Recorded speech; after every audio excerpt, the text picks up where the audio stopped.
Hey everyone, this video is to show you how to use a graphing calculator to calculate the instantaneous speed of an object, in this case a pebble falling off the bridge.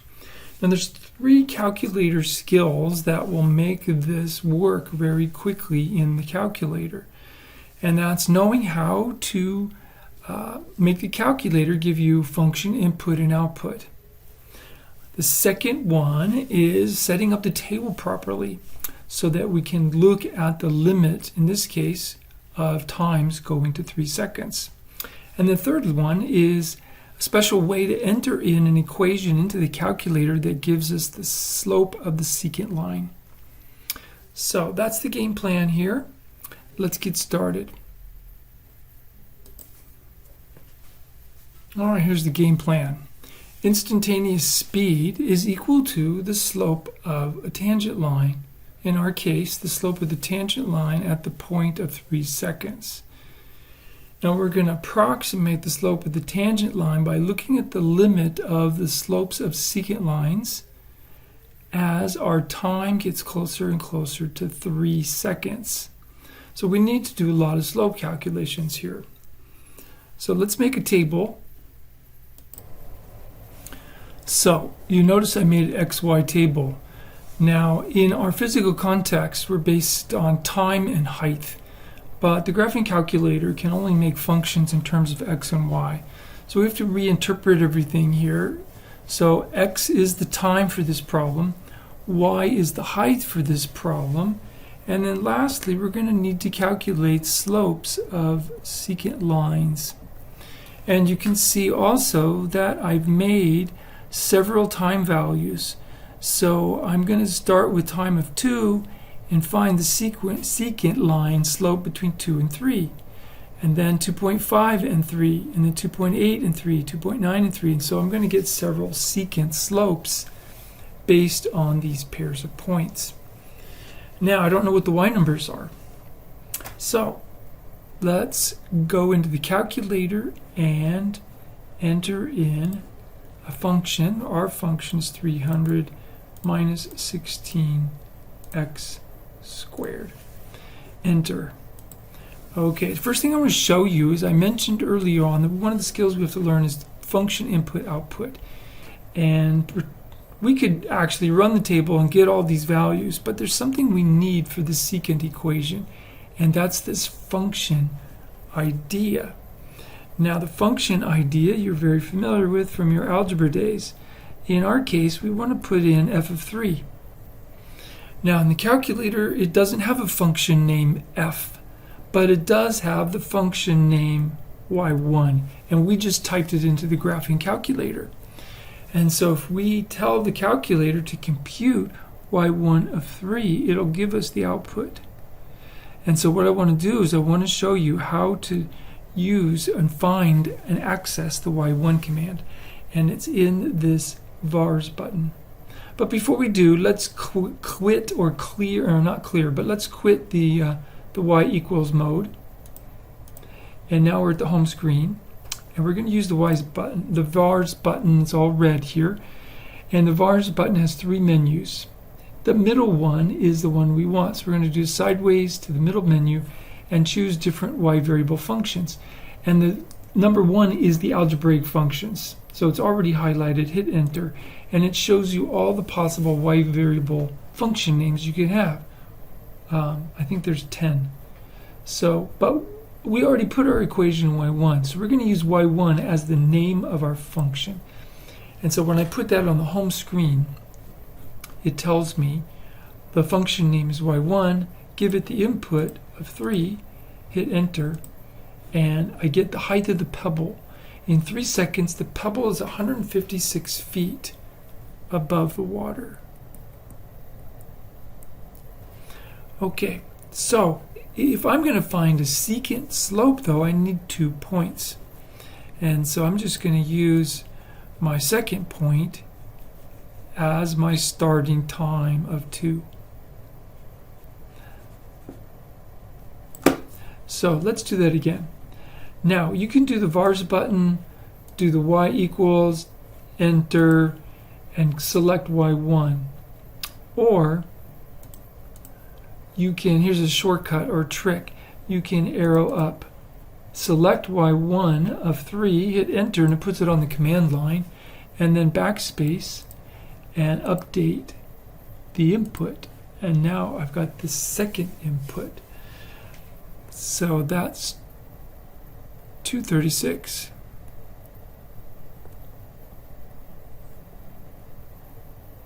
So we could actually do the slope of the very first secant line if we wanted to. Now, we're going to make the calculator do all this, but that would be 156 minus 236 over 3 minus 2. So that's height 2 minus height 1. And time 2 minus time 1. That's just the slope. We've done millions of these problems over the years, and we can get that answer. But we don't want to do these one by one. We don't want to do these by hand. We want the calculator to do all this.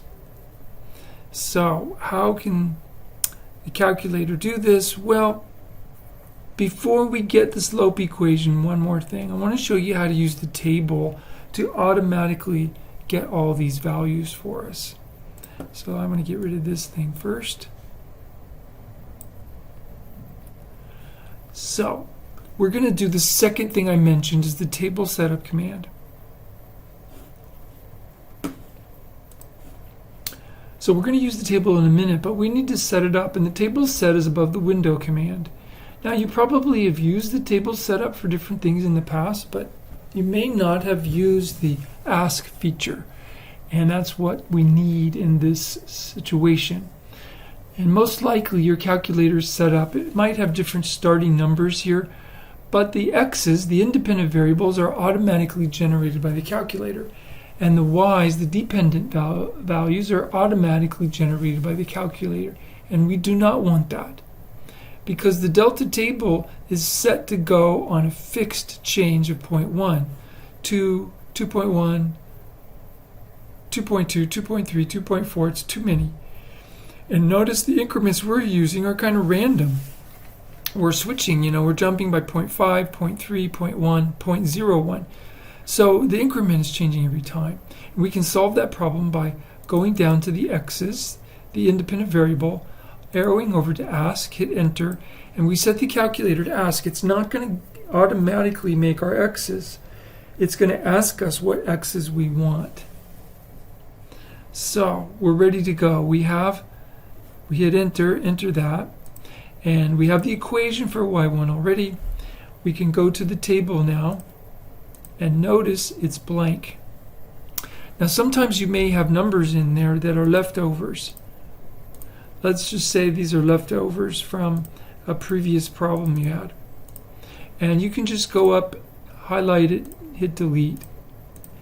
But these are the times that we want to use. So I'm going to put in a bunch of times. 2.5, 2.8, 2.9, 2.99. And we might as well add in 3. And let's go past 3. Just a little bit past 3. Okay, so that has given us all the heights. The pebble started out, well, it didn't start out, but started out at 300 feet. But 2 seconds of falling, it went down to 236 feet. So we've got all these height values. I'm going to transfer that over to the whiteboard. Okay, so we have the height of the pebble after 2 seconds of falling, 2.5 seconds of falling, 2.8 seconds of falling, and so forth and so on. Now, because we have 2 points, we can draw a secant line between our point of interest at 3 seconds and any one of these other times that's approaching 3 seconds. So we need secant slopes for all of these, and we could do them one by one, but we don't want to do them one by one. Doing them one by one would mean taking 2 points, find the secant slope between these 2 points. Then repeat. Find the secant slope between these 2 points. And then repeat. We do it with the 2.8 number. and then the 2.9, the 2.99. We just keep doing that over and over again. That's too tedious. We want the calculator to do this work. So now we're ready to talk about the third calculator skill, is how can we write the secant slope equation into the calculator. Okay, the secant slope comes from subtracting. We would subtract the y's and subtract the x's, and we get a slope. And so if we want the secant slope, we're going to take y2 minus y1, x2 minus x1. Now these x's are just generic x's. It could be any one of these x's where the time is getting close to 3. But I'm going to use this to make my secant slope equation. Okay, so you can see I wrote it down. I subtracted the y numbers. 156 is the height at 3 seconds minus the first y, which is one of these y's before 3 seconds. So it's y2 minus y1. And then the times. It's y2 time 2 minus time 1. That's the secant slope equation. Now, we just have to make a slight modification because these x's are going to change, which means these y's are changing. So if x is one number, then the height is going to be another number that comes from that x.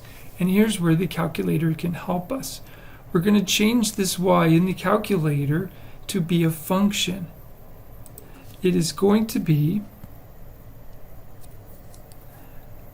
y1 equation when we plug x in it. And so this is the trick that lets you do the secant equation, is you take the first y. Here's our first y that calculates the height. y1 gets the height. So that's height 2 minus height 1. And then the x, we're going to tell it what x is. It's going to be 2 seconds, sometimes 2.5, and we're just going to keep changing. So this is the equation we need to type in the calculator. So I'm going to arrow down. Now, because it's a rational expression, fractions need lots of parentheses in the calculator. So I'm going to make an expression, parentheses around the top group, minus. Now I need to put in the height formula. Well, the height formula is y1. So I'm going to vars, going over to the y vars, hit enter, go y1 is already selected, and it puts y1 into the equation. But y1 is a function. It needs an input. So we're going to put x as the input. And that's going to be the top. We close the top with parentheses. So what we're seeing here so far is the height 2 minus height 1. Then we're going to divide by, we need more parentheses for the bottom, 3 minus x. Close the parenthesis. And that is the secant equation. And so when we go to the table menu, we've already got it in ask mode.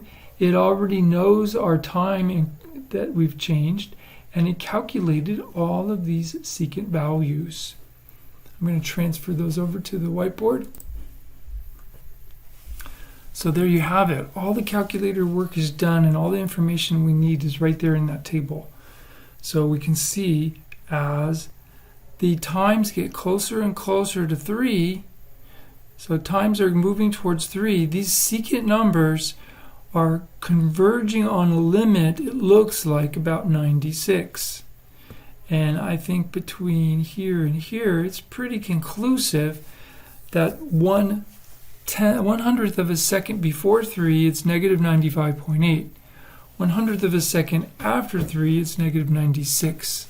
So I think it's very reasonable. We can say that the slope of the tan line is negative 96 feet a second,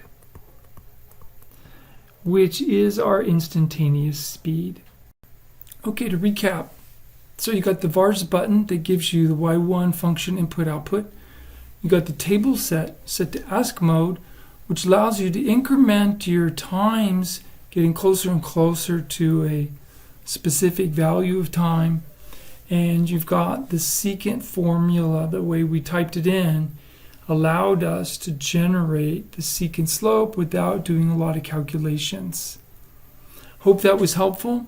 Study hard, and good luck in your classes.